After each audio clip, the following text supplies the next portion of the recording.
Tell me, though, what's his technique? That last strike, it seems invincible.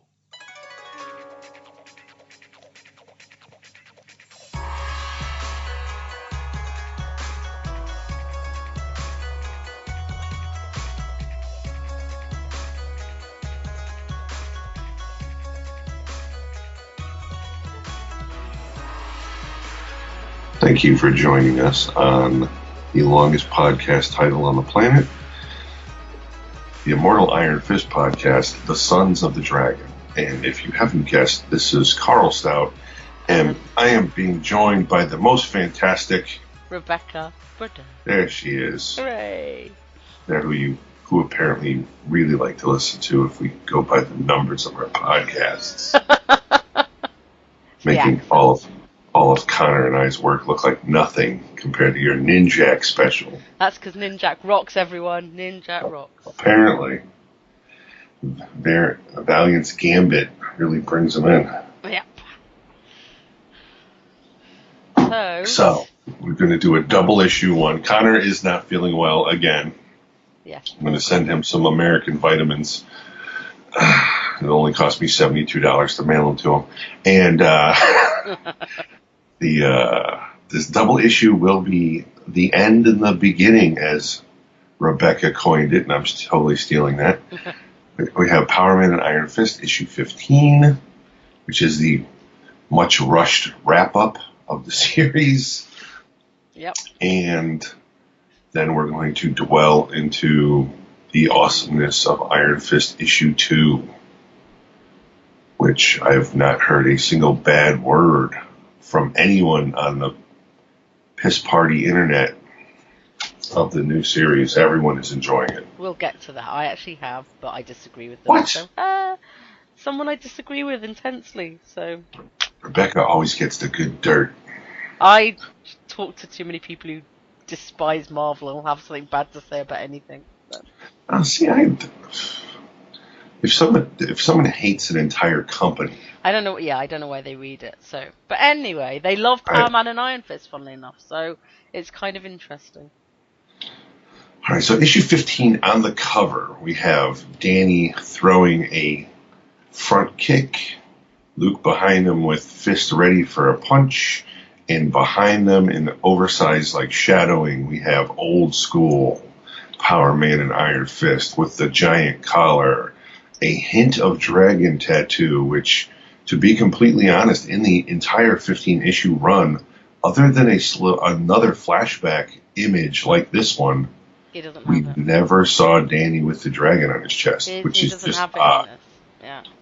And even in the Deadpool crossover, where they're both in the shower, there's no dragon on Danny. Very odd. Not that I've gone back to check that a picture of Danny in the shower had no dragon on it. I was looking at his chest, at least. You didn't print that out on your computer in an 8x10 and pin it up in the wall? There is a comic panel I did print out on my computer, but it's not an Iron Fist one. What? Is it Moon Knight? No.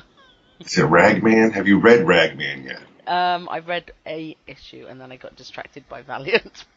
It's Captain America. Good old Steve. As a sheriff. So as we know, Alex Wilder is back from hell and pretty much deciding he's going to rule the world, and he's starting with Harlem. And of course... As you would. Yeah, as you would. And he was on the moon with Steve, and now he wants everything. And now we have several hours ago in the library of Dr. Voodoo. Dr. Voodoo, who... That's not his name anymore. Why are they referring to him as that? Is it not his name anymore? Oh, isn't he Voodoo Strange or Doctor Strange or... I don't know. No, it is Dr. Voodoo. Brother Voodoo was his original name. He is now Dr. Voodoo because he shares some of the responsibility. Because he took over for a while for Doctor Strange. Mm-hmm. And became the new doctor. And then whatever Doctor Strange was doing, he came back, and then I guess they just decided to divvy up the responsibilities. So there was always one of them on hand. So they're both looking over Dr. Voodoo's shoulders into this large arcane book. Yeah. And he's filling them in on the history of what street magic is. And that so-and-so is trying to become the Grand Master of street magic. Yeah. And this goes back to what it looks like the 40s or 50s. Yeah. When Queenie St. Clair and Bumpy Johnson, which I don't know why he got the nickname Bumpy. Don't want to know. Luckily, there's no pictures. Decided to take over Harlem. And they basically contacted somebody because they wanted the upper hand. And Chado, was that how you would say it? Yeah. Good they contacted a man called Chado who decided that he wanted to go further and decided to mix voodoo and black magic and other mystical arts together, creating his own little dealie, which went well beyond what he was looking for. And Dr. Voodoo actually calls him the embodiment of a nightmare with what he pulled off with his little mixture. It's a beautiful panel, though.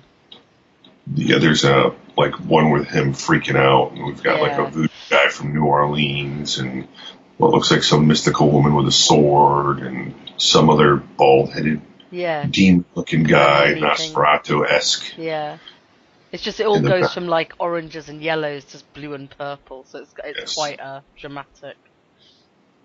Shit. So he mixed magic and black magic and poisons and all kinds of stuff to create this street magic, and he basically damned his soul in doing it. Yes, and became the host to this Chado. Obviously some sort of demon. And now that he's so powerful that he actually can't be stopped, he can only be contained in the realm of the damned, and that's where obviously Alex Wilder pulled him from, because he's now pretty much living in Alex Wilder. He's using him as a host. And now we jump back to the mystery box where the tentacle creature sucked them all in. Yeah, we got Jenny at the bottom, Danny holding on to Jenny, Luke holding on to Danny by the ankle. Yeah. And what's his? Is that Mauler or Mangler? Mauler? What the hell? I don't know who that is. No, I don't know. I can't remember. They're not introducing him this issue, so and I wasn't keeping track of the ex-criminals, which... Yeah, I was just going to place it as the disco dude, because I like the disco dude. No, that's not the disco dude. He didn't have that mustache. I know, but it's the one with the mustache, anyway. And so they're all screaming at each other. Jenny's like, don't let me go. Big eyeball creatures looking. And who runs in to save the day? Senior Machiko. Yeah. Dun, dun, dun. And Rebecca and I both agree that one of the larger pluses of this 15-issue run was the introduction of Senior Machiko. For sure. He's an excellent character. I'm glad to have him. I don't believe we had a Spanish practitioner of magic in Marvel before. I'm coming up on a blank. And I'm not reading the Doctor Strange and the Sorcerer Supreme, which probably would have covered that, but I'm not reading that. So, but it's just nice to have a sort of street level guy who's competent at what he does and does magic. And he's had some great zingers. Yes.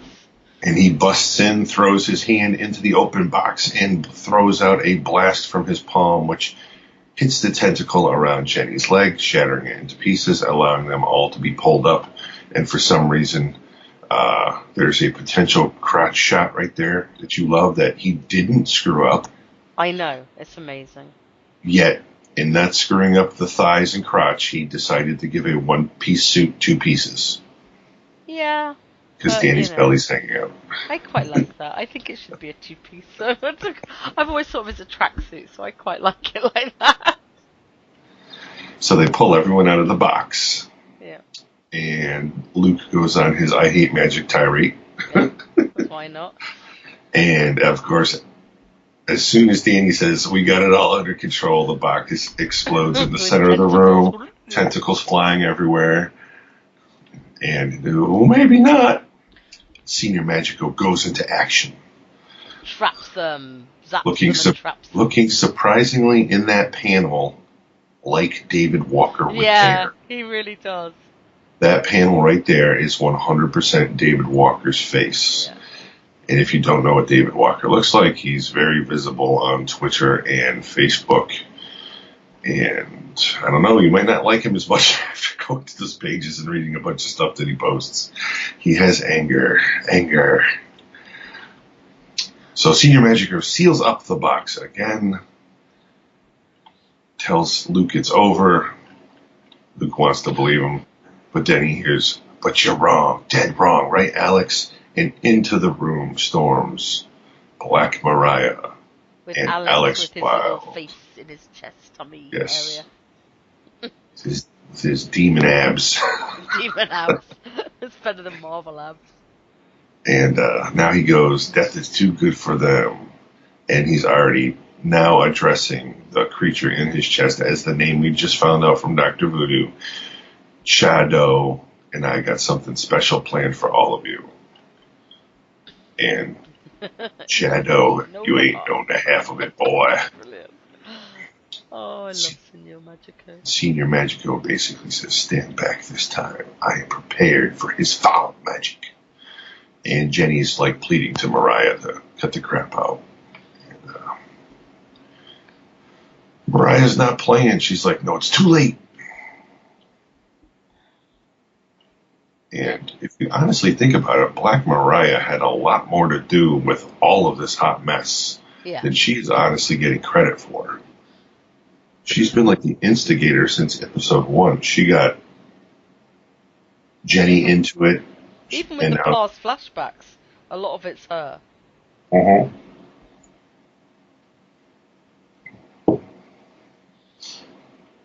And now that, they've had a little more time to settle, they see a face in Alex's chest talking.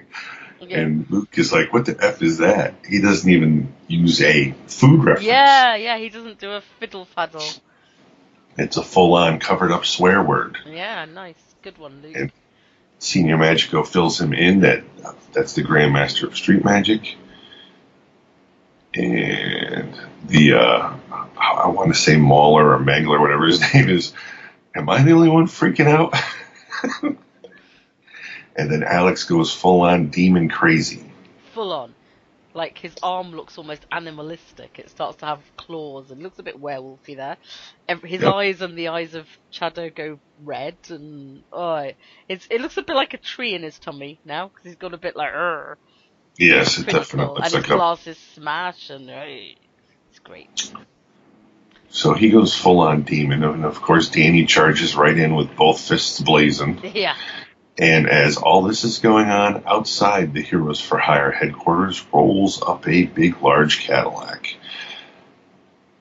And we hear, "Looks like we both hit the jackpot. I take care of that punk Alex Wilder, and you can settle your scores." It's Mr. Fish and Lonnie, we should probably, and the Skull Brothers? Reaper.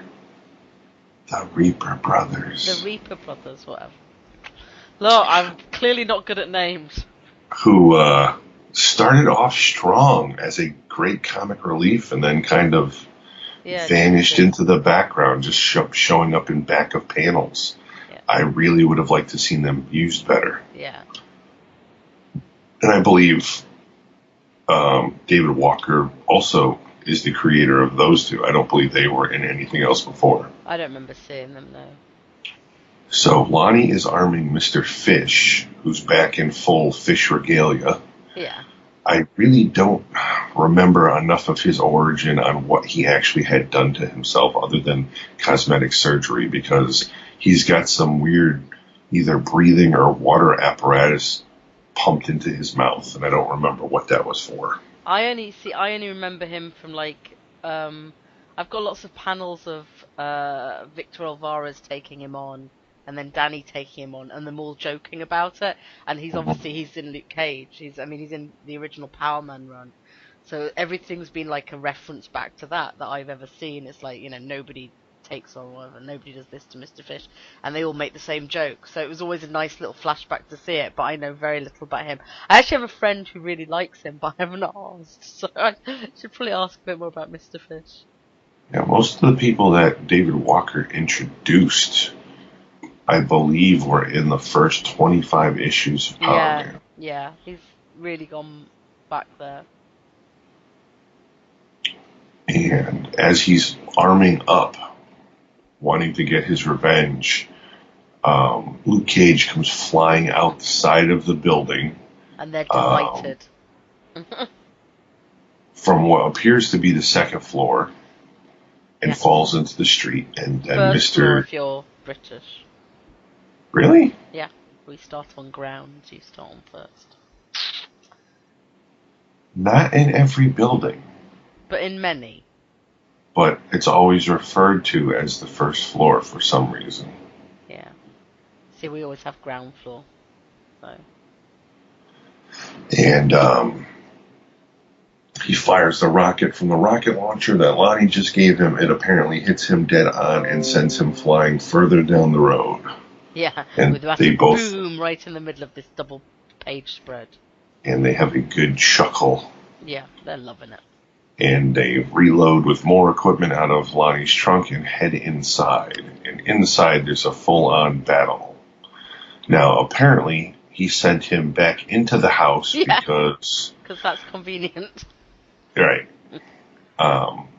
He's climbing out of a pile of rubble, now in the same room again. Obviously on the ground floor this time with everybody else.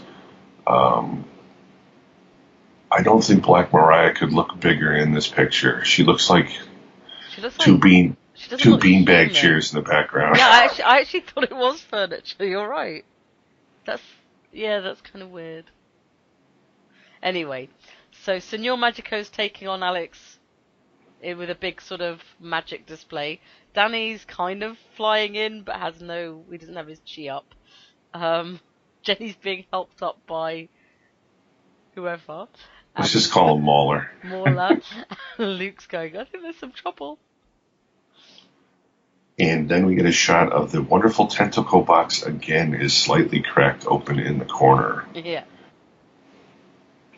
Now, Mr. Fish whips out the big gun again, points it at everybody, and Alex Wilder is like, I killed you, I sent you to hell. See, that's Mr. Fish's famous line, is nobody messes with Mr. Fish. Mm-hmm.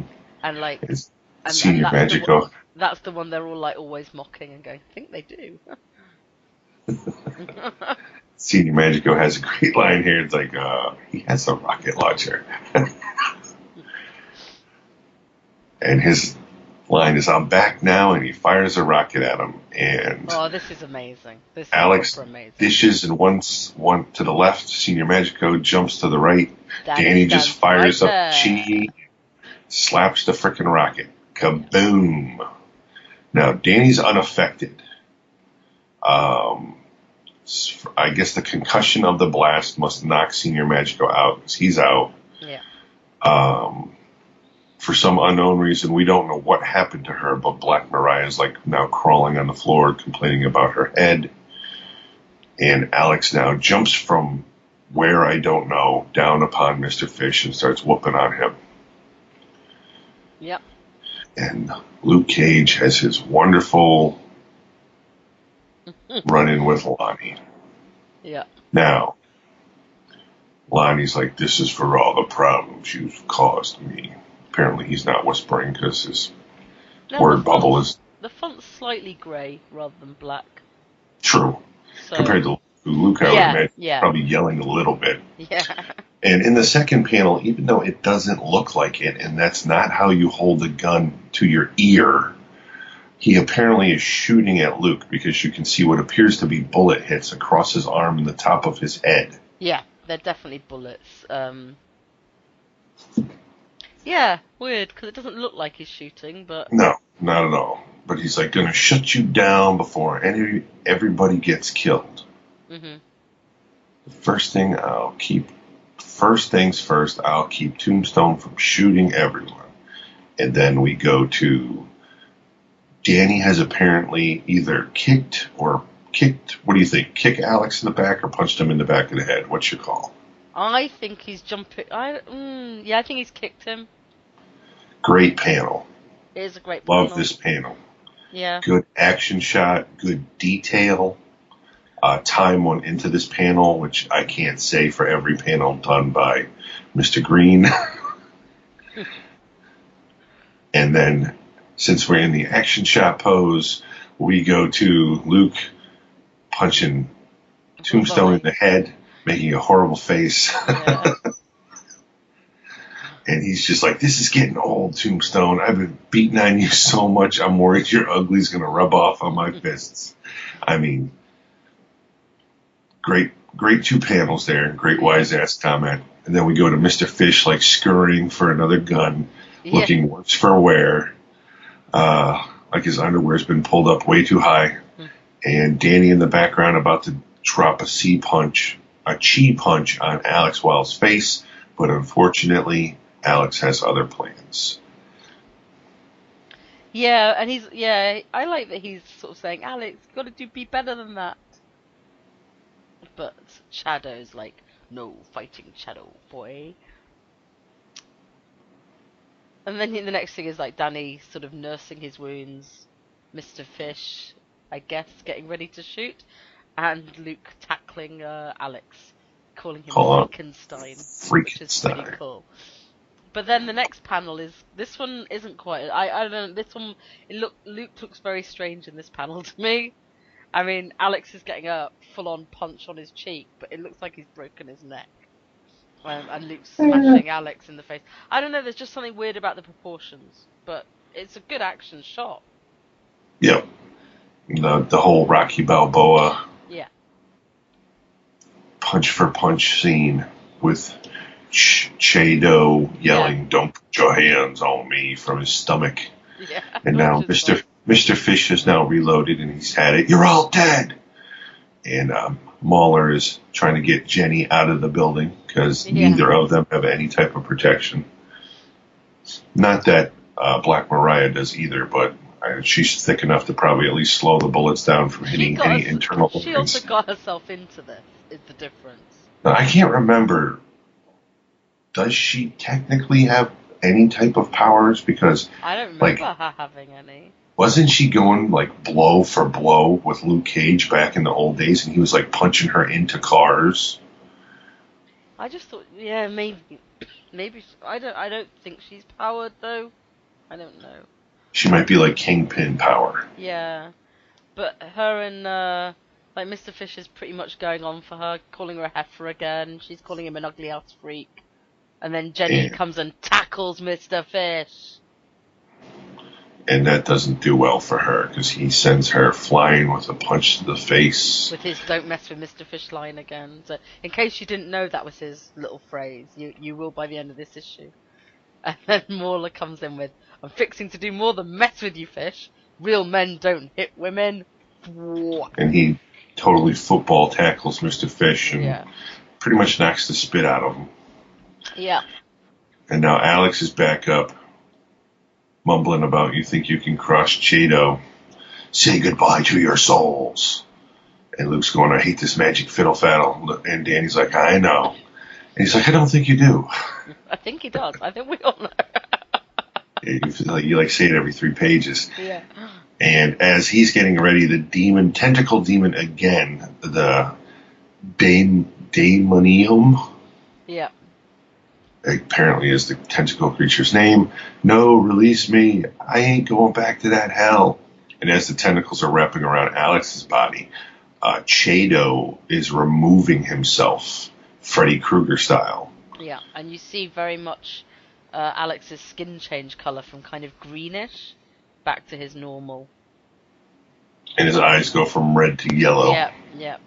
And he's screaming, "No, don't leave me." And Danny, of course, being Danny, is trying to help him. Of course. So he's yelling, "Hold on," as the tentacles are trying to pull Alex back into the case.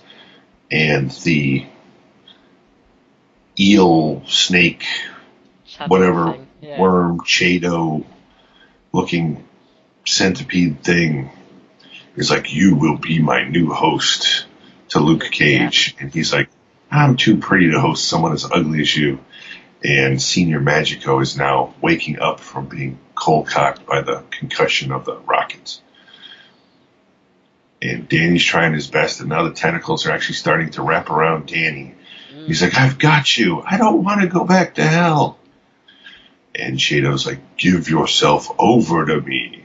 And Luke's like, I'll give my foot over to your ass. And that'll be all you're getting.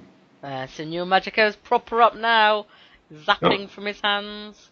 Now, I have to think that this firing is a misstep because he actually nails Danny, which causes the tentacles to release Danny, but also Danny to release Alex. Yeah. And Luke's like, Danny! And Cheode, Luke's got him by the body, is like, Bleh. There's no hope for your soul, boy. Don't listen to him and hold on. I can't. The Damianum is hungry. And Luke's like, well, then let's give him something to eat. And he whips his body like a whip because it's snake into the tentacles. Mm-hmm. Senior Magico lays down the law. You are no match for Senior Magico, as he lets out another blast cutting into the tentacles, releasing Danny, but not Shado. Shado is all wrapped up. You're like, no, not back there. Mm-hmm. And he gets sucked into the box. And Senior Magico jumps on top of the box like it was a live grenade. Mm-hmm. Once again, they are banished to the realm of the damned. Are you sure? Because I'm sick and tired of all this magic. And Danny's like, you can say that again. And Senior Magico casts a spell over the box, sealing it.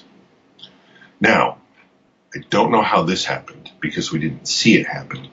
Because I guess it was from the initial blast. Yeah. Alex apparently was also thrown clear. So Alex is not back in hell. He's out cold. Danny's saying he saved his life, which technically you really didn't. Well, because that's what we do. He was in the process. Yeah, but if he hadn't been in the process, his life wouldn't have been saved. So, you know. Senior Magico did it. Give the man some credit. Senior Magico saved them both. But correct. If Danny hadn't started the process, you know, it's still a Senior Magico moment. Don't you worry. And then here's another great panel where it looks like Black Mariah is just holding Jenny's head. Yeah, I don't know what's happened to the rest of her body. And the place is a mess. There's holes everywhere. Everything's broken. Mauler's sitting on some rubble. Mr. Fish is cold-cocked out in the middle of the floor. And Black Mariah is cradling Jenny's head, and that's pretty much all you can see, and a little something purple in between her legs. Going, boo-boo, talk to me, girl. Please say something. You can't leave me like this. And Jenny is all right. She says, I'm sorry. I think we're going back to prison. And Black Mariah says, it's okay as long as you ain't dead. Besides, no prison can hold us for long. Yeah, the next panel shows just how much devastation there is, because it shows the entire room and everyone. The place is trashed. It is totally trashed. And like Luke's going, you're the optimistic one, Danny. This is a happy ending, right? And Danny's like, I'll get back to you on that. And then we jump to days later. And they're picking stuff up and... They're trying to clean up. This isn't how I thought it would end. Brother, you of all people should know. Ain't a damn thing in life ever the way we think it's going to be. I know, it's just, well, I needed this. I get it. I needed it too. Didn't realize it at the time, but I do now. And we had it, but it's all gone. For now. And now I don't know what Danny's looking like in this panel. He looks like he's got a really bad cold. His nose is bright red. Or he's an alcoholic. Yeah. I'm not sure why he hasn't used all his billions to get people to come fix this, but whatever. He gave away most of it. I understand. I don't think he did give away most of it because the company makes so much money, it's just like constantly refilling. Yeah, because So he's got all the property still. well, he's still got the company. I mean, Joy is Yeah, running the company. yeah, he's got money. At one point, I know it was listed that he technically had more money than Tony Stark. Oh, for sure. And Tony's poor now anyway. Well, not poor, poor. Not poor actually, but not super wealthy. So here we go. I don't know. We tried so hard to help people, and look where it got us. I've got to be honest. I don't know if I can do this again. And then from the corner, we hear Mr. Cage, Mr. Rand. We heard about what had happened. And pretty much standing there is everyone that we've been introduced to this 15-issue run who they helped with the whole, what the hell was the name of the tablet? Yeah, oh yeah, whatever that was called. But you know who we mean. All the people who were accused of being criminals and had it all faked and stuff like that. Or their parents was, Yeah. and what. And we all came down to help. We appreciate that, Carlos. We really do. But look at this place. There's nothing left. Everything has been destroyed. That's not true, Mr. Rand. You and Mr. Cage are still here. That's right, and we're here because you helped us. And Senior Magico pipes in. And so we're here to do what... For you, what you did for us. We're going to rebuild Heroes for Hire, all of us. Then Danny does a little proverb from Kunlun. The end is the beginning. Luke says, sounds about right to me. And Luke says, it's going to be okay, brother. I love you. And Danny says, I love you too. And they hug. And everyone looks and they go, bottom right-hand aww. corner, Mhm. the words Finn with a question mark. Yes. We do know this is currently the end of this run, so there is no 16 planned whatsoever. Nope. But they'll be back in the Defenders, which starts in June. So Yep. we don't So have that long a break to see them back together again. So I don't honestly think we'll need another Power Man and Iron Fist if they're going to be teammates in the Defenders. yeah, I think look, we love them, so we inflate everything out of all proportion. But they are still not like A-level characters. They're getting there because the Netflix shows. But it's already. I mean, we already guessed this was coming when we heard there was an Iron Fist series coming and an Iron Fist series coming.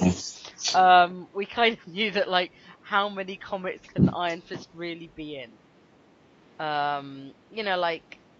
It's fine if it's Spider-Man being in 3 or 4 different issues. People will buy that. Even Doctor Strange has a couple, but like most of the other big hitters are only in 2 at the most. So But so what did you think about it overall, the run and this issue, Carl? For a total run, I would honestly rate it as a 6. Out of 10. Out of 10, yes. Out of 11.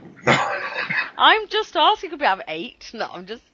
And You know. it definitely could have been done better. My other than I love Senior Magico, great addition to the Marvel Universe. I really enjoyed the Reaper brothers when they were first introduced and felt that they could have done so much more instead of just quickly becoming background characters. My favorite issue of the entire run was the radio station issue, which was a twist on a samurai film. And was definitely, I think, for all of us where the series kicked off proper. Yes. But I think it's where we all felt that we're done with the shouldn't we get back together again, and where the writing seemed to find its feet. I mean, I kind of agree. I think that I think it had ups and downs. I think that was great. I think the Civil War 2 tie-ins were surprisingly great for event tie-ins. I wouldn't be surprised if David Walker had something like that planned. I like the fact that it was a tie-in, but it wasn't a super tie-in. Yeah, like I think they would have gone with the people being put into prison. I think they would have had all of that because that seemed to fit in very well. It's where Signor Magico really came into his own and stuff. And it's an interesting story because it is exactly the kind of thing your street level heroes would be doing. I liked all the stuff in the prison as well, so I liked all of that. I think I found this final arc, the Alex Wilder one, a bit of a misfire, because some of the exposition was really complicated about the then and now with Lonnie and Mr. Fish and Piranha, and I'm not sure it was all needed. I don't know if they needed to do the gang territory stuff, or if they could have just told it slightly more streamlined and got this, because I quite like the Alex Wilder stuff. I mean, I love Alex Wilder. I wish he'd had something better than just being possessed kind of thing, but and not Well, let's be honest. There was by Black Mariah quite as much, because you're right, she seemed to instigate a lot more. And if he was going to come back and be a criminal mastermind like his parents were, I kind of wanted to be a criminal mastermind, and he was a little bit more of a kid with an idea. Yeah. Also, the sheer fact that why the hell was Black Cat even brought in? Yeah, there was lots of stuff like that. It was just overly complicated to me. Like, we didn't need that many factions. We didn't need some. I mean, some of the action we got from the gang warfare was some of the best action like we've seen drawn in the comic. So I don't know. I don't dislike it. I'd probably give it. I'd probably go 7 out of 10. So I'd probably like slightly. Maybe that's because I like the art more than you or Connor. Oh, let me give you Connor's overview first of all. Okay. Since he wanted to make sure that he couldn't. He said he thought PM&IF series should have been more like this last issue, with lots of plot and action and no filler. I don't think any of us disagree with that. I think that, as Karl said right at the beginning, because this was coming to an end, we don't know how much notice they got. Maybe this seems like less filler because so much had to be crammed in. But it was certainly nice to see more action in this one. And because I guess it was filling things out and not having to set up a new plot, there's always the advantage of the last issue. I think I should probably repeat what I said to Karl before we started in on this, which was I think the other reason that we're giving it 6 and 7 out of 10 and whatever is we're coming at this as like the Iron Fist side of the argument, and I genuinely think, and this is actually no criticism of Dave Walker, who I like a lot and I love a lot of the other comics he writes. I just think he has a natural preference for Luke Cage. Oh, definitely, without a doubt. And that's not a problem. Some of the reasons we struggled in the early issues was because Danny seemed very goofy, and he said there'd be a reason for that. And I'm not sure we ever got a payoff on that reason for that. I don't think there was. Like, some of our speculation was actually better than what happened. But at least he got Danny to serious up during the sort of Civil War and the radio ones, which is probably why they stand out as the better issues for us. Not that we're used to Danny being a bit of a goofball. I mean, like, there's certainly lots of issues from Power-Man Fist, the first run where he is, that I have no issue with at all. So I don't mind them painting him as this kind of. He's also been through a lot, and some of the sort of fakery with the kind of, oh, Jessica hates me, doesn't she? It just seemed very unnecessary to come in, and also and like a lot of the stuff where he's like going, oh, it's my fault for getting us back together again. It's like, well, Danny, if you were the only one who wanted to go help Jenny, who was like your old secretary, like Luke should have been in there too, saying I want to do this. So I have, like, there's pluses and negatives, but you've got to remember we're coming at this from the Iron Fist side, and I don't think he got as good a representation in the series. But I like seeing them together again, which we've really not seen a lot of. Right. So, I agree completely. thank you. It was very Luke Cage-sided. Which is, I mean, like, you look, David Walker's going off to write the Luke Cage solo. He's also doing Occupy Avengers, which I heartily recommend, especially the latest issue, which is amazing. And is being drawn now by the guy who did the Vision art, so he's very cool. But he's starting off with Luke Cage, which I believe is going to be more like the Netflix Luke Cage, a bit more. I don't think we're going to get as many fiddle faddles in that one, but it'll be interesting to see, because that's something David Walker brought in, and actually fits quite well with Luke having a toddler, because every other representation we've seen of Danny, she's been a baby. it kind of makes sense as she gets that. Thank God they're at least letting her grow up a little bit. That's when she might start picking up language, so the parents would start worrying about her. Mm-hmm. All right, let's discuss the art. Let's discuss the art. I quite like Sanford Green. You know my issues with him. It is very up and down, though. I mean, we do have an issue where Danny looks like Rudolph the reindeer. I mean, a panel even in this one. Mm-hmm. But I like his color. I like whoever did the coloring. Who's the colorist? Because they're great. All right, my issue with the art. The art grew on me. When I first started reading it, I did not like it. The art grew on me. The problem, I'm going to be completely honest with you. I know comic book people who would not touch this book because of the art. I know that for other books, so. But and they pretty much said for $4 an issue, they were not going to invest their $4 on a book that looked like that. They didn't care how good the story was. They weren't even willing to give it a chance because of the art style. It's a shame. And if you're trying to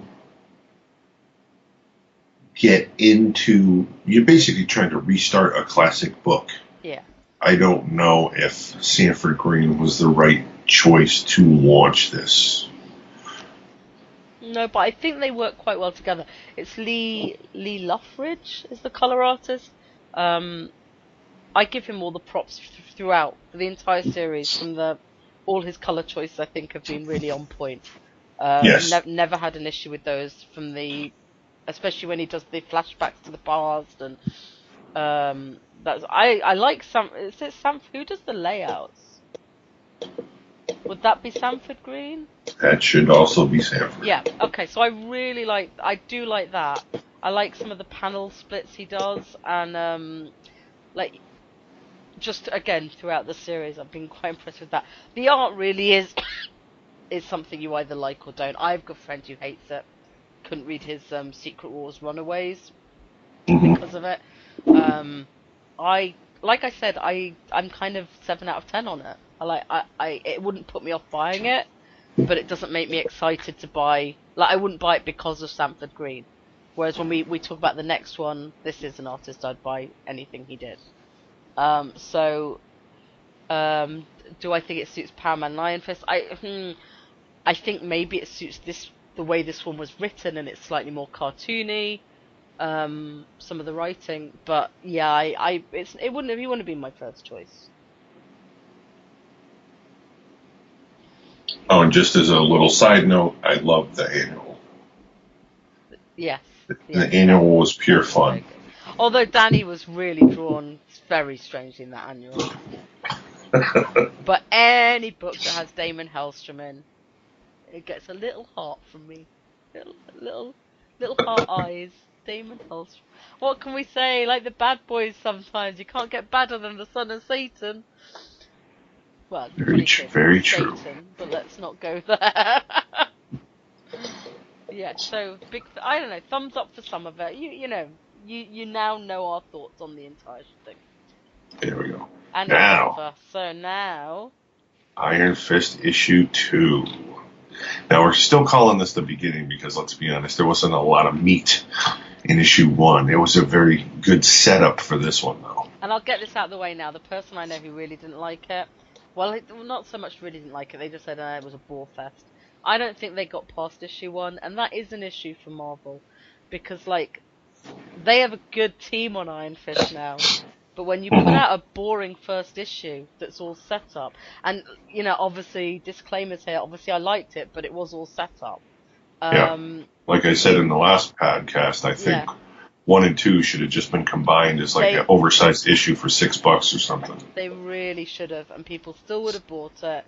It was probably ready to go to the press instead of having a week between them. And again, $4 an issue. It's a lot. A lot of people don't just shove. They're not obviously I just shove anything with Iron Fist on my pull list because Karl's not wrong. I don't buy many things on paper anymore, but I do buy the ones I really really want, the Iron Fists and the Captain Americas of the world. But but anything else I get digitally, and it's like I would have had doubts about the first one, about like whether I really wanted to, especially if they were going to start pumping them out more than monthly. But it goes to monthly after this one anyway. So, and this Right. one's a much different kettle of fish. Cover's amazing. Yes. We have Danny.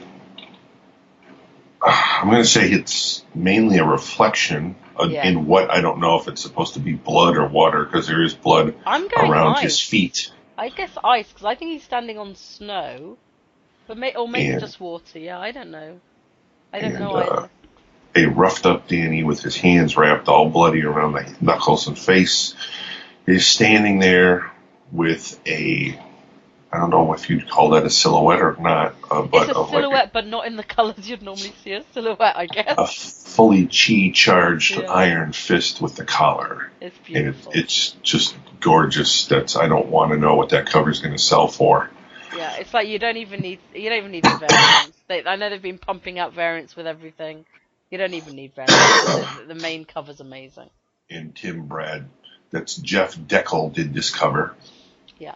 And Tim Bradstreet did a variant cover, which is just a black and white side shot of Iron Fist, which is nothing really spectacular for the $20+ people are trying to get for the money. These variant covers are way out of control, but they seem to work, and they do get the comics themselves. For issue 1 was ridiculous. Yeah, that was ridiculous. I mean, actually, like while we're talking about that, though, we should point out that in March, that was the 5th best-selling comic, which is actually, I mean, obviously ties in with the TV show.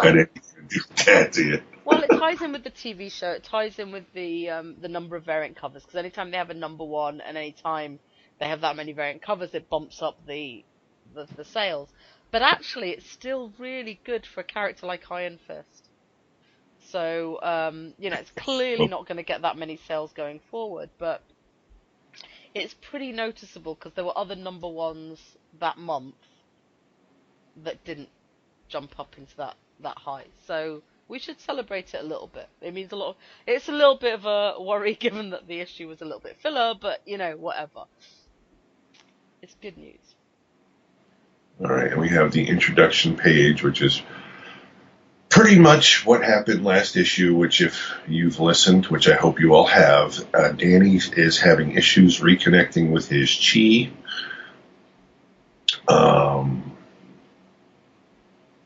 And he's on the search for something. He's been entering fighting contests and just cleaning house, and a mohawked man in a bar comes up and makes him a proposition of a martial art contest. And then he gets on a boat, and it then literally looks like something pulled out of Enter the Dragon. And now, apparently, he's on the island that he was headed towards.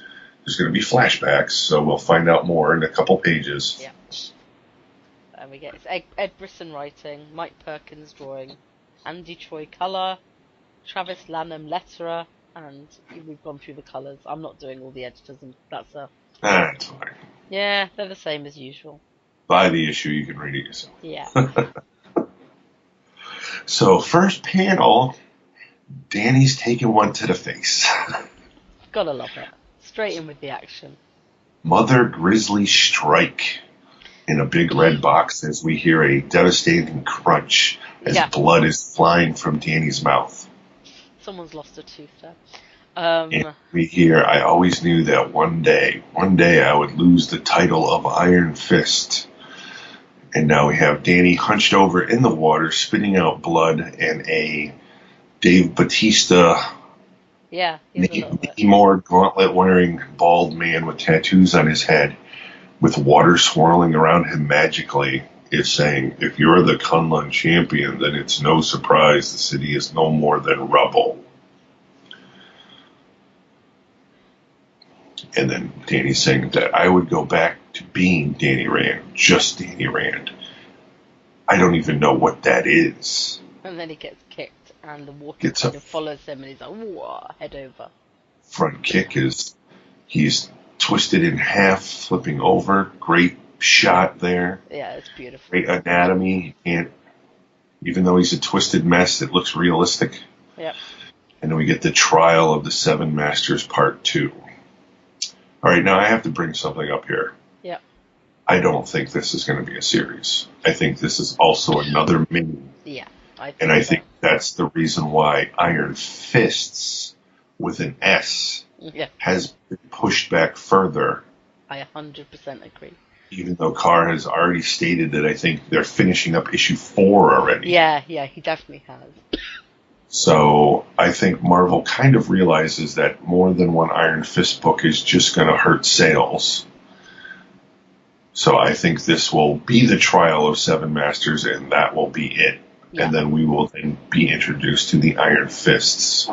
Yeah, and we'll get to see his actual story progress on. This is more like an interlude, so. Right. I don't want to ruin anything, but when Karl's run ended, Iron Fist did have access to chi again.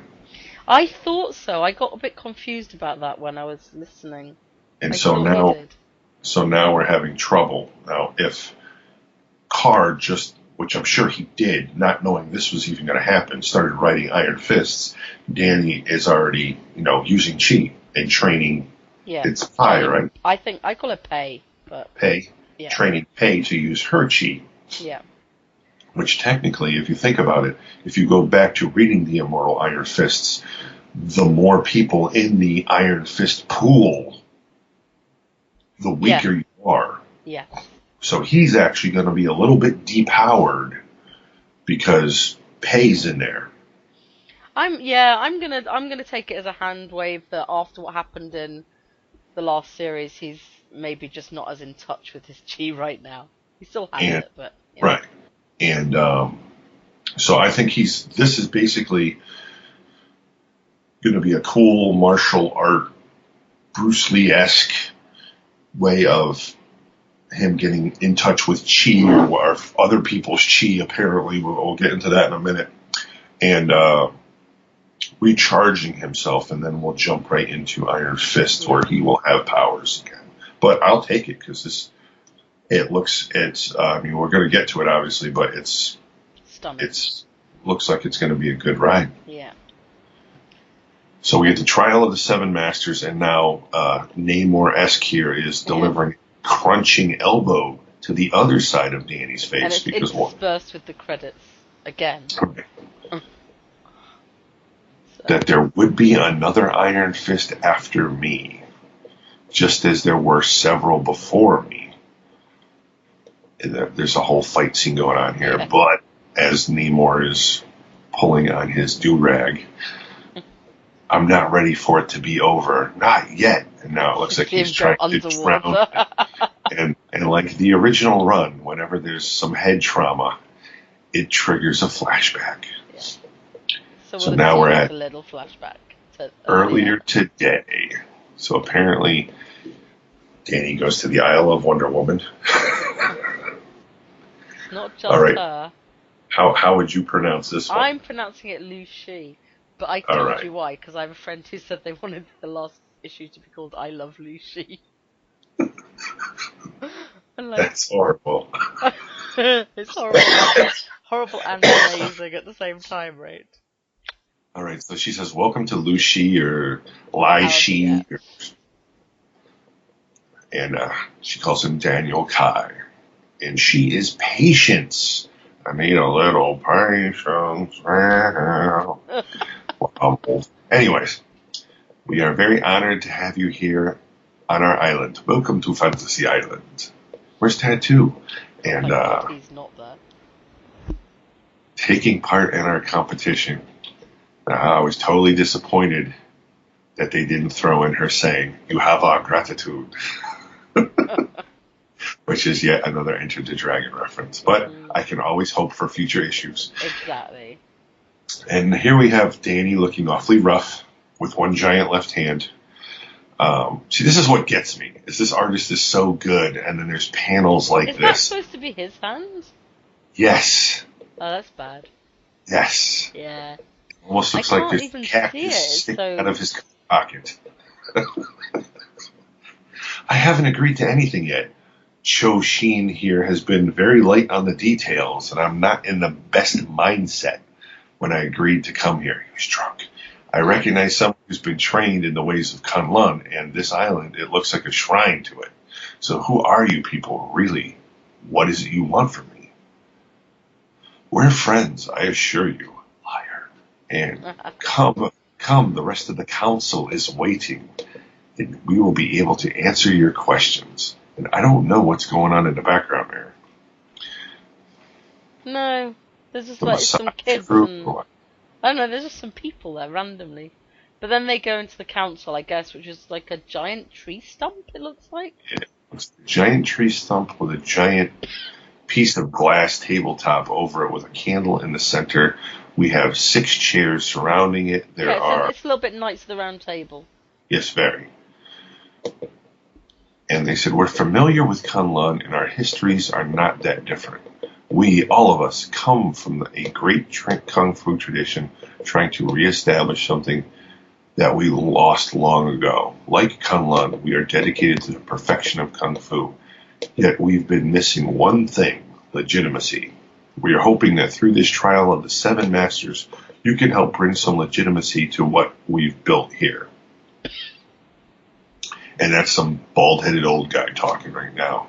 Yeah. And we go back to Patience, who says, Daniel Kai, please meet the council of Lucy. Mm-hmm. I'm going to think that every time. Yep. Damn it, Rebecca. That's why now I can't think anything else, so welcome. Each of the 7 council heads represent their own house. 7 separate temples on the island have developed their own unique style of Kung Fu. This is Key. Key? How would you go with that one? I'd probably say Key. I don't know. Head of the House of the Snake. Hai Chun is the head of the House of the Bear. He was the guy talking earlier, the bald-headed guy. Yeah. Yu from the House of the Rat, which is disgusting, by the way, but we'll get to that later. Shoshin, whom you've already met, from the House of the Bull. And I represent House of the Rabbit. That's, again, Patience. Yeah. And this is Seng, who represents the House of the Eel. His champion, the Eel of Blessed Water, who he's currently facing, will be your first opponent. Danny's great. You guys went all in on the animal theme there. I thought there were 7, that was only 6. I have a huge problem with his face in this panel. His face looks a bit funny, but it's like, I don't have a huge problem with it, but it does look a bit contorted. And Patience says, regretfully, Divine Wolf could not be here to greet you. He represents himself and wanted time to prepare for the competition. I'm sure that you can understand. And Danny's like going, well, tell me a bit more about the challenge. Like, what is it? And that's Choshin, isn't it? So Yep. we toil away, perfecting our technique until we test ourselves against a worthy adversary. Then what have we truly proven? I've watched you. I know that you're searching for some purpose. Perhaps there's an opportunity for you to find what you seek by helping to validate all that we've done. And then I don't remember which one that one is. Is that back to our bear guy? Hai Chun. Hai Chun. We've prepared a guide who will lead you to each of the 7 masters. Thank you for affording us the opportunity to test the mettle of our champion against the one true champion of Kunlun. You are doing us an honour. And then Danny goes, okay, mystical Kung Fu island that no one's ever heard of. I quite like that he's got that kind of snarky side back. Yes. It's kind of nice. He's a little bit jaded, and it's nice for it to come over. And Patience says, we spent a great deal of resources to keep ourselves off the grid. And Danny's like, sure, can't blame a man for being a little suspicious. I feel like there's something here I'm missing. Oh, there it is. Oh, yeah. Would you rather go back to fighting against second-rate fighters in filthy pits, searching for something that's not there? Chosen, please. Actually, that was a woman's voice, so Yeah, excuse Chosen, me. please. And then, so this is Patience again, because there is only one woman in the council, but we know you've become disconnected from your chi, or we strongly suspect it. Each of our masters possesses his own chi. Upon each victory, you'll be able to absorb it from them. In essence, you'll be able to replenish your own depleted supply. And then another great line from Danny. He's gonna Lady, poop. you He's gonna had me poop at eat Kung her in Fu there. tournament. When do we start? Yeah, he She's looks good. great. I'll summon your guide. Now back to present. He's being pulled out of the water where he's gasping for air. And the eel guy, who I don't think we ever get his name. No, they just call him the Eel of Blessed Waters, so I guess we're going with titles. When we actually get to the fighters. I heard a rumor that you had fallen in the first round in the tournament of Heavenly Cities as well. Some champion Kunlun has chosen. It's not wrong. No. He did, didn't Yeah, he? but that was a plan, wasn't it? Yeah, that was the plan. But that doesn't matter. He's not wrong. He's obviously heard right. Charging Rhino Rib Crusher as Danny fires off a devastating Basically elbow elbows him. to the midsection of Eel Boy. Unfortunately, it's followed by a knee to the throat, which gives a crunk. Nice try, but it's too late for you. You've already lost. White Squall Assault, where apparently... Pier, isn't it? It must be a pier. I don't know if he's making the water attack him, or he's just... He is, yeah. Yeah, I think so too, because it looks like it's hitting him in the face. Yeah. And it sends him flying into the dock with a thwack.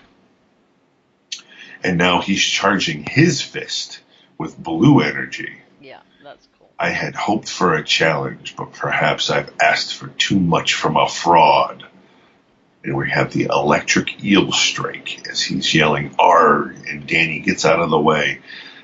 And the eel guy splits one of the pylons of the dock with his charged fist, to be kicked toe first in the other side of the ribs, the whack, followed by a left hook, correct, followed by a knee to the face, wham, followed by the old Brooklyn headbutt, crunch. Yield, yells Danny. Never to you. And then Danny gives him another smack, but this looks like a chi-powered one. Yeah, I was going to say that one actually looks like a chi-powered punch, but yet we know he doesn't have it. His fist isn't glowing, but the punch looks glowy, so maybe it's Right. a little pilly, a little chi. So now the eel guy's cold-cocked out on the beach, and Danny's waving his hands over him, saying, "Please work," as it looks like he's about to do a bad magic trick. Yeah. And the chi is coming from the center of Eel Guy's chest into his hands, leaving his hands smoldering. I thought surely they were lying, dangling a carrot to coax me into their competition, but I could feel the chi running through my veins again. And then out from the woods comes the guide, who obviously got him there, but we were introduced mid-fight, so... Yeah. It's time for us to continue to the next stage of your trial. The locals will attend to the Eel of Blessed Waters. No rest for the wicked, huh? Which is kind of unfair if you think about it. If they're just going to line all seven up, he's going to be totally messed up. And we go back to the council now, and people are not happy. No. They're very upset that Danny's... Unacceptable! We've allowed this interloper to make a mockery of us.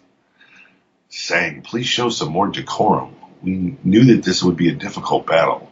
While he may be an outsider, Daniel Kai is the champion of Kunlun. He has proven himself. Proven how?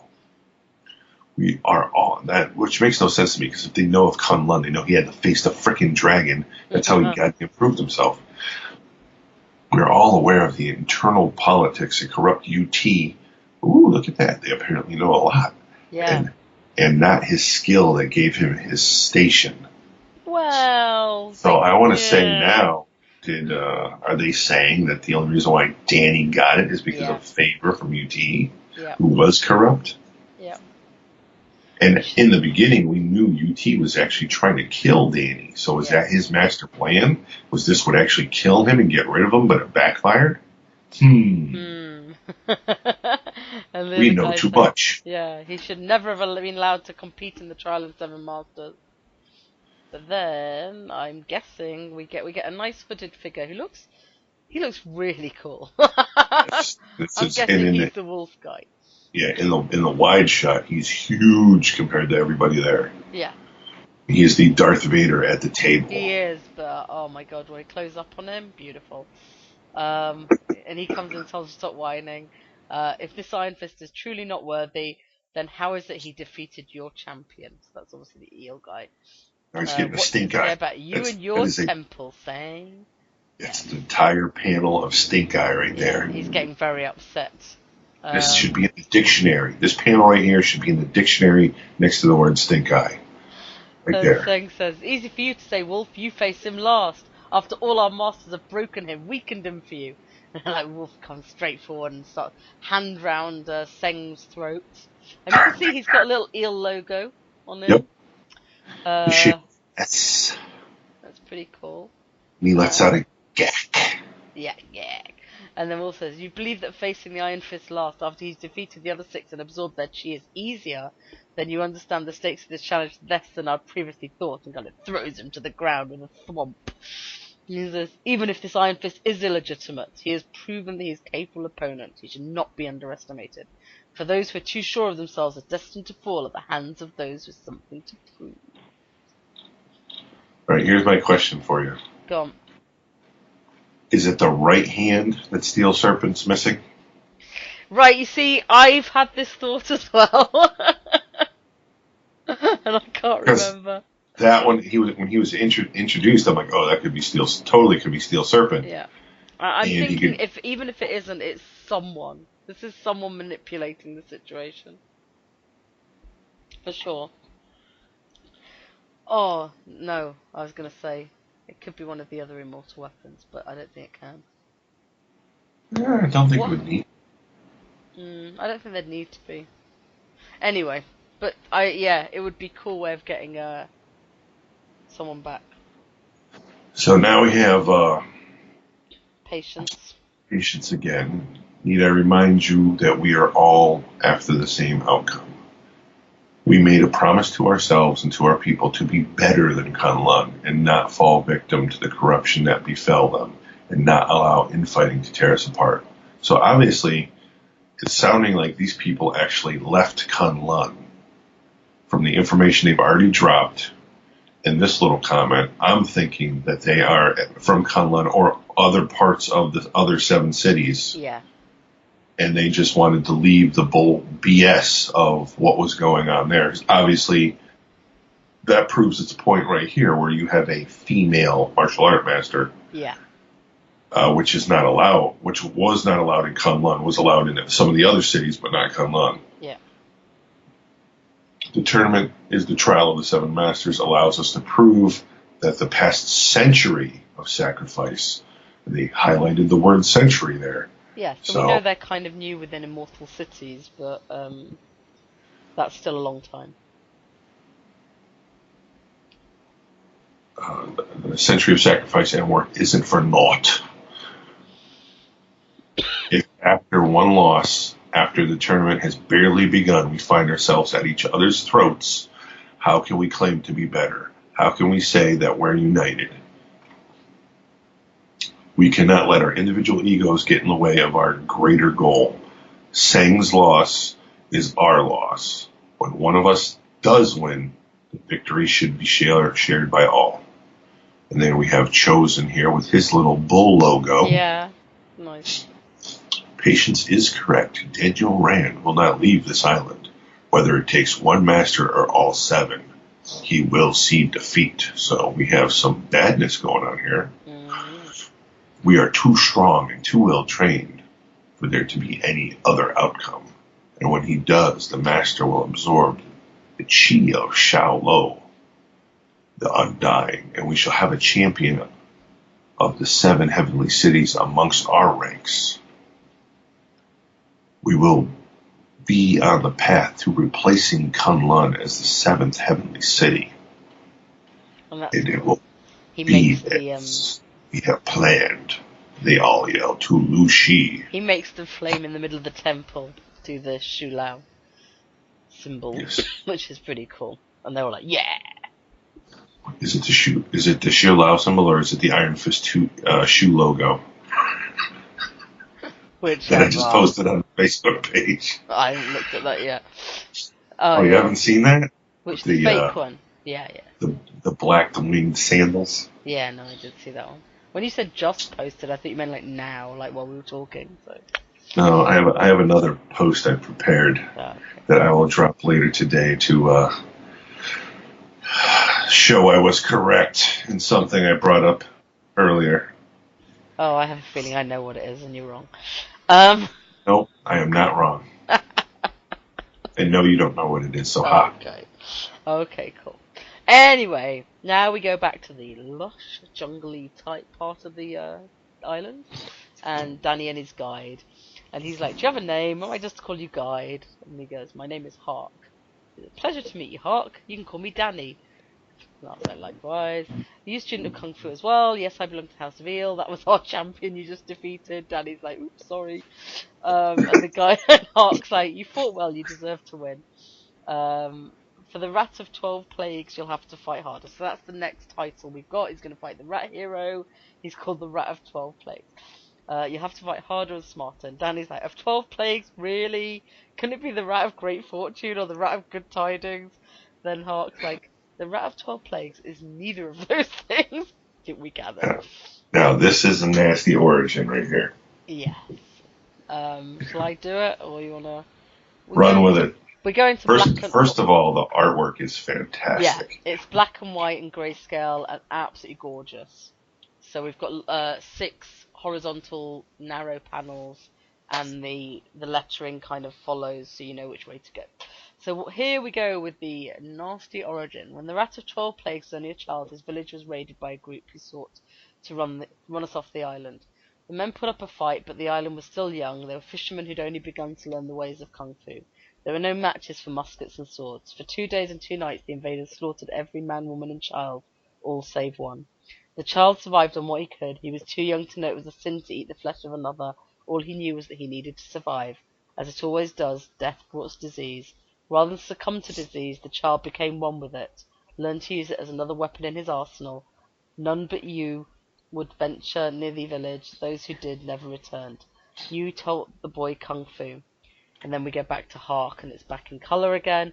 He turned the child into the Rat of 12 Plagues, grew him into a weapon of both Kung Fu and death. Danny's like, sounds like a bucket of sunshine and rainbows. Like, I really genuinely love this Danny. He's like, he's still being a little goofy, but how I remember him goofy. Where he's got that slight edge, and he doesn't sound like an idiot, you know, it's like, he's obviously slightly jaded, and like, he's kind of saying what we're thinking a little bit. And Hark's like, this is where I take my leave. Continue down the path and into the village. Your next challenge will find you. And Danny's like, aren't you going to wish me luck? Hark's like, save for you. No one who's entered the village has lived to tell of it. I'll wait on the other side till sundown. If you've not arrived there by then, I'll assume your fate was the same as the others. And Danny's, thanks for the vote of confidence. All right, murder village. Let's get this over with. And you see him heading down, and the jungle kind of closing in around him a little bit. And that's a nice page, actually, because the surrounding bit, it's got 4 big panels and then one surrounding it. It's kind of nice. Yes, and again, some fantastic art here, from the jungle to then the village that he's walking into. It's just fantastic and the looking. Colour's gorgeous as well. There's a lot of purples and greens and yellows there. Every ounce of my being screams at me to turn around, to leave this village, leave this island. But as he's staring at a gigantic pile of skulls, the promise of chi, the possibility of regaining my identity, and rats are starting to scurry around his feet, keeps my feet moving, even against my better judgment. And then from nowhere, Daniel Rand Kai. It has been so long since I've smelled the warm scent of human flesh. The odor, the reek of death is unmistakable. But this, since I've heard the pumping of a living heart, like someone tried to cover the stench of death with more death. That's almost a Deadpool line. Like, yes. I like you could actually hear that coming from Deadpool, but not in the same quippy way. But it's just a way he would phrase things. Since I felt the fear like a welcome breeze cutting through the stale air of my home, and he's actually charged his fist. Danny Hooray! has. Step out so I can see you, because he thinks he's looking at him in a hut, because there's two red eyes. And what we see is a fake body form of hundreds of rats all stuck together as a distraction. Just rats? Ugh! As someone grabs him by the back of the head with their grossly taloned hands. Keeps The being attack. grabbed by his mask. He's gonna have Yep. to learn a lesson here. It's slowly becoming a cape. No capes. The attack comes from behind. The claws burn like acid. Thank you for providing sustenance for the plagues. Pain like I've never felt before. The temple of the rat thanks you. I thank you. And now he disgustingly rips a chunk out of Danny's side with his taloned hands. Ugh! Spreading through me, eating me from the inside. Don't fight it, Daniel. Give over willingly. It is with honor. Now he's half on the ground, clutching his sides as rats are starting to crawl up on him. And now we see rat dude. The rat of 12 plagues, who is just a gross-looking individual with a mullet. Red eyes, bit of a mullet. That we accept your sacrifice. Little And he looks like coming he's in. going for Danny's throat as Danny's like clutching his chest and screaming in pain. To be continued. And then they completely ruin the outcome by showing you the next cover where obviously Danny's fine To fighting be fair, another master. even if that hadn't been there, do you honestly think we're not getting him Oh, fighting no. the others? Right, exactly. The premise of Danny not getting through to at least the wolf guy is they can fake us out as much as we want, but we know he's going to fight them all. So, this issue, what can we say? It's great. This is what issue 1 should have been. It's Didn't awesome need the stuff. intro. And every single thing. I know we talked before about combining them, but actually, every single thing in this issue explains everything that happened in one. Yes. So we could have just gone straight into this. And had bits of one in flashbacks if we needed them. You're pretty much right. So. And of course, yes, Connor loved this issue. Yes. He's got Let me nothing read bad out what to he say said. about it. He said, the new series has the potential to be one of the best Iron Fist ones. It's great we get to see Danny in a tournament again and not knocked out in the first frigging round. Making the same reference the characters do about his Heavenly Cities one. Mm-hmm. But what do you think, Karl? It'll be sad to see it end. I'm growing more and more into the whole maxi runs, actually. I think if they can tell a tight story without filler, I think what's hurting, as comics have gone up in price, I think the filler episodes, the filler issues are the ones that hurt them the most. Mm-hmm. Because it's a fair, the weird thing that's happened to us in the UK is with the Brexit vote, is all our comics went up 25% last year. So, which is a considerable jump. They pretty much did the same thing here. They went from $3 to $4. Yeah, but even when they went from $3 to $4, they were always the $4 for us. It's just that went from being like $2.60 to $3.20, or even like £4 in the sort of $5 ones, because that's what Diamond starts charging our people and blah blah, because the exchange rates are so much. Like we've basically gone from almost $2 to the pound to 1.2. This is what I don't understand. It's a printed book. Yeah. I don't see why there should be like import and all that other crap tax. They should have Marvel should have printing presses over there. I don't think it's that. I think it's literally just if they can get away with that. But I think the problem with them going up to $4 and et cetera, is that I don't want the filler ones as much. Like I don't want a 75 issue run of Iron Fist if it's going to have ones that I don't really want to have. Yeah. Or it's going to hurt more to have those. I just want it all in a hardcover when it's done. Yeah, or I want to know in advance. This is going to be 12 issues. It's going to be 10 issues. It's going to be a 5-issue, like they just did with the Unworthy Thor. They came out and said it's going to be a 5-issue run, and you're like, great, I can afford 5 issues of that, and I'd like it in single issues rather than a trade. Well, we're spoiled. We're kids of we mainly grew up reading comics in the 80s where they told you on the top of the cover of every single issue, this is issue 1 of 5, this is issue 2 of 5. Which is great. And unless you talk about the original Punisher miniseries, which magically grew an issue. So while I agree, I'd like to see this team on Iron Fist longer, because I think the writing's pretty cool. I think I love Mike Perkins' art. I think you're right, it's not perfect, but I think that's some of the reality of monthly comics. For 2 screw-ups and all that... Right, and all that good. There's more fantastic than there is wrong by 99.9% by good. orders of magnitude. I mean, I think we're all very excited about everything to do with this comic. Totally agree with Connor. I think this is going to be one of the standout runs for Iron Fist. Because it's a mature Iron Fist. It's like, it is giving us something we've not entirely seen. But there's a lot of people who hate Carrie Andrews' art for Living Weapons. So for all we love that run, there's a hell of a lot of people who hate it.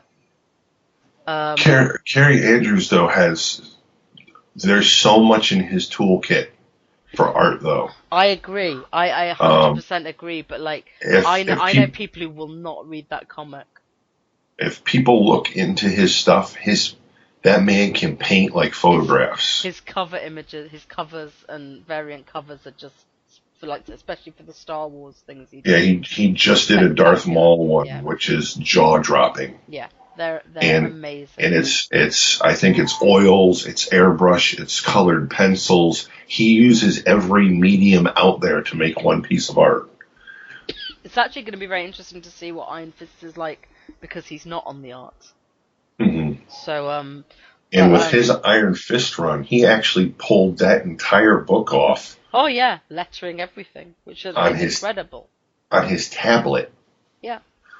The only physical artwork he did for that entire run was he did the covers in actual art. Yeah. There's which kind of sucks, which means you'll never be able to buy an original page from that run because it was all electronic. Which I believe is the same way he's doing his the one. Oh, Renato Jones is great as well. Yes, yeah. I love Renato Jones. Yes, everyone give it a read. It's lots of fun, especially in the current climate. So, but yeah, I'm just saying, I actually do think this is going to be a standout run for Iron Fist. I'd love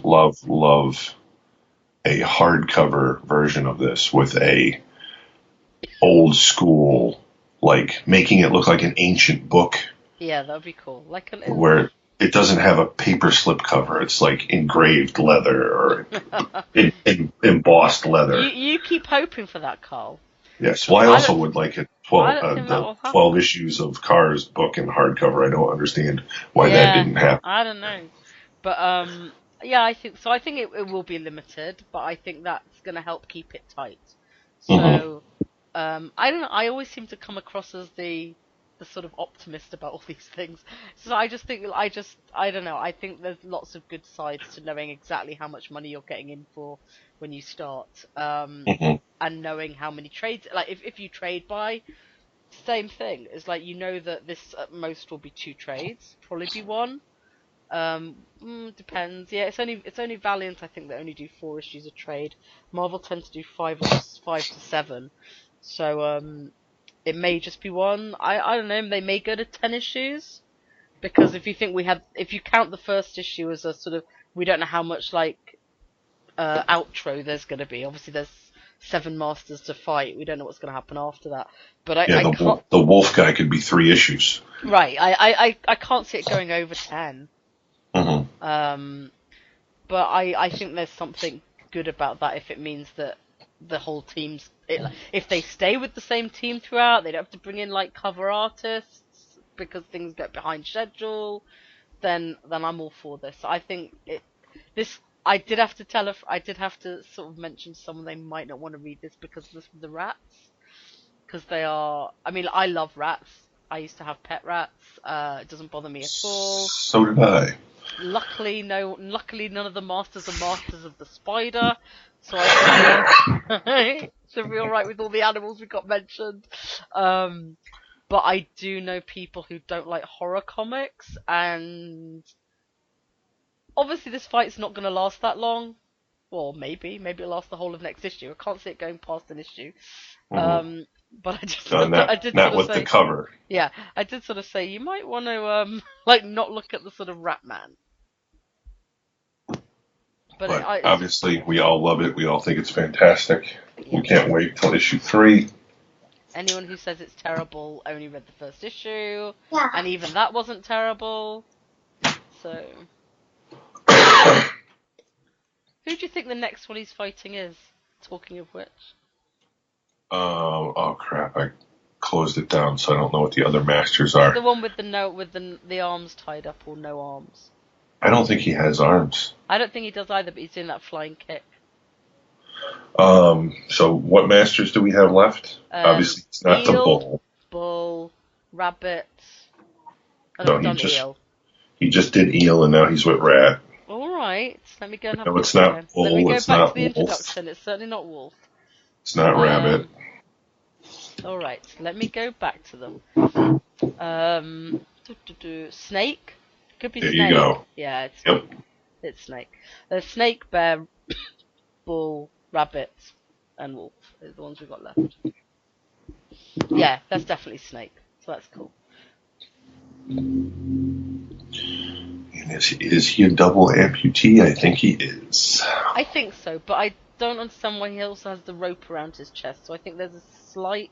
But then why would you fight with your arms tied up? So it's not clear from the cover. Let's put that. But it looks far more like he's an amputee than it does his arms are tied up. Mm-hmm.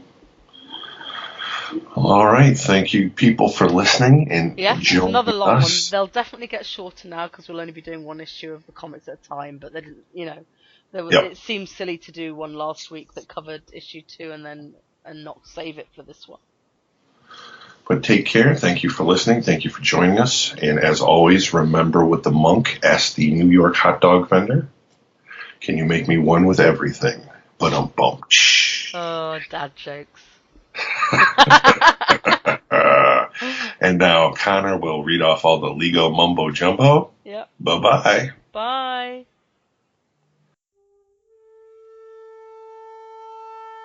Iron Fist and all other characters in these comics are properties of Marvel and Disney. Any music or images we use belong to their respective copyright holders. We do this for fun, so please don't sue us. You can contact us at sonsofthedragonpodcast@gmail.com. Just send us mail, comments, thoughts, anything you want really. It doesn't even have to be related to Iron Fist. If you don't want it read on the air though, make sure you mention that. You can also find us on Facebook, the Immortal Iron Fist Podcast, Sons of the Dragon, our Twitter, @Iron Fist Podcast, our SoundCloud, soundcloud.com/Sons of the Dragon, hyphens where the spaces are, our YouTube, Karl, just search Iron Fist Podcast and you'll find us real quick. We are also on iTunes. If you find us there, give us a review and rate us. If it's less than 5 stars, please say why so we can improve the show. And we're on Podcast Garden in the literature section, and last but not least, head over to our WordPress, Sons of the Dragon, the Immortal Iron Fist Podcast.wordpress.com. That's where I put all the show notes. And I would like to thank Thomas Tissot for letting us use his Iron Fist theme song for the start of our show. And finally, thanks to you guys for listening.